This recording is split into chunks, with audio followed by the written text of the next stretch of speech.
موت نافرمانی کی حال میں کہیں نہ آ جائے تمہیں. وہ کوئی ضمانت تمہارے پاس نہیں ہے کہ تم کسی گناہ کا ارتکاب کر بھی چکو گے, پھر تمہیں توبہ کا وقت بھی مل جائے گا, پھر موت آئے گی, اس سے پہلے موت نہیں آ سکتی. کیا معلوم عین اس گناہ کے ارتکاب کے دوران موت آ جائے. وہ موت کیسی ہوگی؟ شاید آپ کے علم میں ہو, لکھنؤ کے ایک بہت بڑے شاعر تھے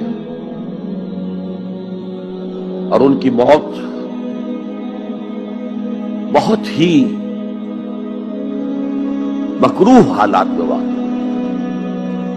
رات کو 2-3 بجے, جس کو آپ انگریزی میں کہتے ہیں in the small hours of the morning,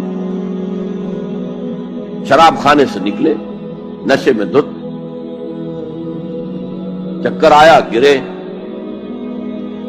اور ساتھ ہی بدرو جا رہی تھی گندی نالی, اس میں گر گئے, وہاں سے لاش برآمد. کیسی موت ہے یہ؟ نافرمانی کی حالت میں موت آئی ہے, شراب کے نشے کی حالت میں موت آئی ہے. اور کیا یہ ممکن نہیں ہے کہ کوئی شخص بدکاری کا ارتکاب کر رہا اور عین اسی فعل کے دوران موت آ جائے؟ اچھا, اب اگر آپ نے طے کر دیا نہیں مروں گا مگر حالت فرما برداری میں, اس کی ایک ہی شکل ہے, کوئی لمحہ بھی نافرمانی میں بسر نہ ہو, مبادا اسی لمحے موت آ جائے. ہر لمحے کا پہرا دیجئے, ہر ساتھ کی پوری حفاظت کیجئے, کہیں نافرمانی کا کوئی ارتکاب نہ ہو اور عین اس حالت میں کہیں موت نہ آ جائے. میں وہ حدیث آپ کو سنا چکا ہوں, لا یزنی الزانی حین یزنی وہو مومن. کوئی زانی حالت ایمان میں زنا نہیں کرتا, جب وہ زنا کر رہا ہوتا ایمان اس کے دل سے نکل کر اوپر سر پر منڈلاتا رہتا. کوئی چور حالت ایمان میں چوری نہیں کرتا, ولا یسرق السارق حین یسرق وہو مومن. کوئی شرابی حالت ایمان میں شراب نہیں پی سکتا, ولا یشرب الخمر حین یشرب وہو مومن. اگر ایمان بھی ہو دل میں اور یہ حرکات بھی ہو رہی ہو تو وہ ایمان 2 پیسے کا نہیں, 2 ٹکے کا نہیں. کیا اس ایمان کی قیمت ہے؟ کیا قدر و قیمت ہے اس کی؟ اب اگر عین اسی حالت کے اندر موت آ گئی تو یہ تو خلوع ایمان ہے, ایمان کا خالی ہو جانا ہے. یہ ہے وہ بات جو کہی گئی. اب یہ اسلام اور تقوی, ان دونوں کو یہاں نوٹ کر لیجئے. یا ایھا الذین آمنوا اتقوا اللہ حق تقاتہ ولا تموتن الا وانتم مسلمون. اے ایمان کے دعوے دارو, اللہ کا تقوی اختیار کرو جتنا کہ اس کے تقوی کا حق ہے, اور دیکھنا موت نہ آنے پائے مگر فرما برداری کی حالت. اب یہ اینٹیں اگر پختہ ہو گئی ہیں, ہم نے جہاد کے مختلف مراحل ان پر غور کیا تھا. پہلا مرحلہ کیا تھا؟ نفس امارہ کے خلاف جہاد, شیطان اور اس کی ذریت سلبی و مانوی کے خلاف جہاد, بگڑے ہوئے معاشرے کے جو پریشرز ہیں ان کے خلاف جہاد. یہ 3 جہاد کر کے کما حق ہو فرض کیجئے کہ اب آپ تقوی اور فرما برداری کی روش پر راسخ ہو گئے, قائم ہو گئے. اب اگلا قدم کیا ہے؟ اب ان اینٹوں سے فصیل بنانی ہے. اینٹیں تو مضبوط ہو گئی, پوری طرح پک گئی, پختہ ہو گئی. وہ جو اقبال کہتا ہے کہ خام ہے جب تک تو ہے مٹی کا ایک انبار تو, اور پختہ ہو جائے تو ہے شمشیر بے زنہار تو. اور جس سے اکبر الہ آبادی نے بھی کہا ہے, اس سے بھی بہتر انداز میں کہا ہے, تو خاک میں مل اور آگ میں جل, جب خشت بنے تب کام چلے. ان خام دلوں کے عنصر پر بنیاد نہ رکھ, تعمیر نہ کر. اگر ساحل سمندر سے ریت لے کے گولا بنا لیں, وہ نم تو ہوتی ہے ریت, گولا بن جائے گا. پھر اسے شیشے پر بھی ماریں گے, شیشہ کھڑا رہے گا, ریت بکھر جائے گی. اسی گولے کو ذرا بھٹی میں ڈال کے پکا لو, روڑا بنا لو, تو خاک میں مل اور آگ میں جل, جب خشت بنے, جب اینٹ بنو گے تب کام چلے. اب اگر اسے مارو گے تو کوئی نتیجہ تو برآمد ہوگا کہ نہیں.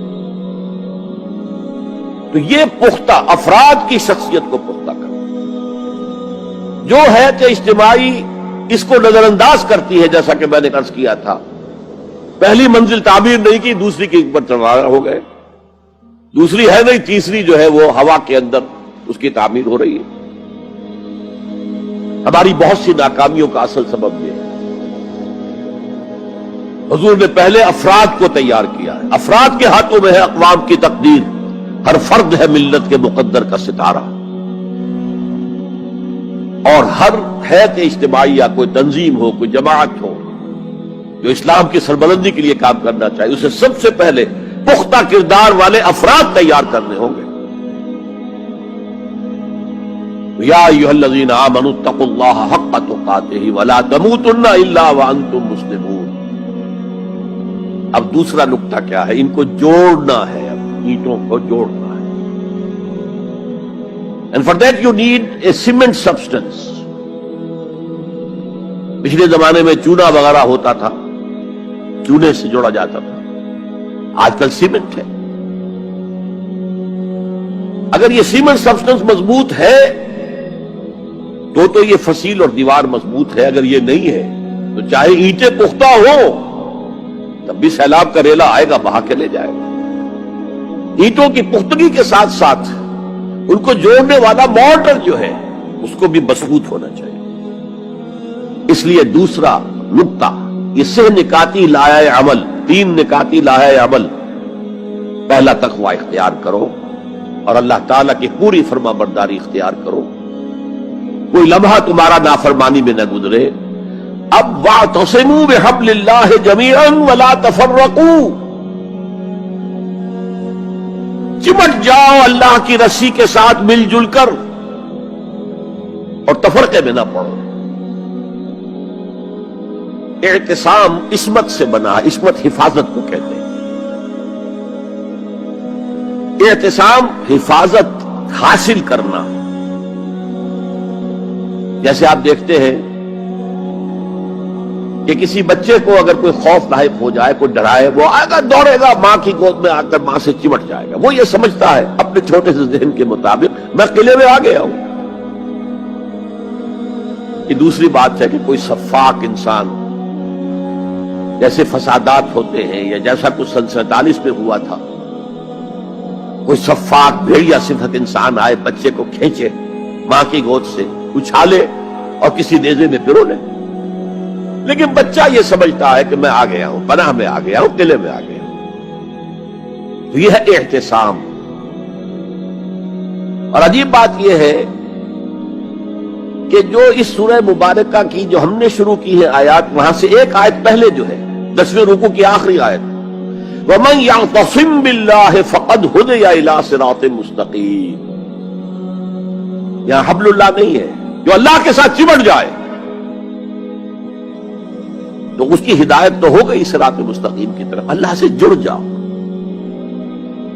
سورہ حج کی آخری آیت کے بھی آخری الفاظ یہی ہیں، وَاعْتَصِمُوا بِاللَّهِ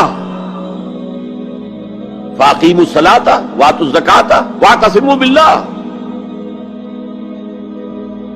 وہ تمہارا پشت پناہ ہے، وہ مولاکم فنعم المولا ونعم النصیر۔ کیا ہی اچھا ہے وہ مولا، پشت پناہ، مددگار، حمایتی، کیا ہی اچھا ہے وہ مدد کرنے والا۔ تو وہاں پر بھی واعتصموا باللہ، وہی لفظ یہاں آیا، ومن یعتصم باللہ فقد ہدی الی صراط مستقیم۔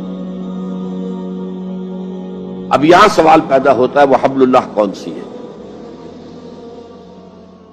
اب اصول یہ سامنے رکھیے کہ قرآن مجید میں اگر محسوس ہو کہ کسی جگہ پر کوئی ابہام ہے، اجمال ہے، کہیں وضاحت کی ضرورت ہے،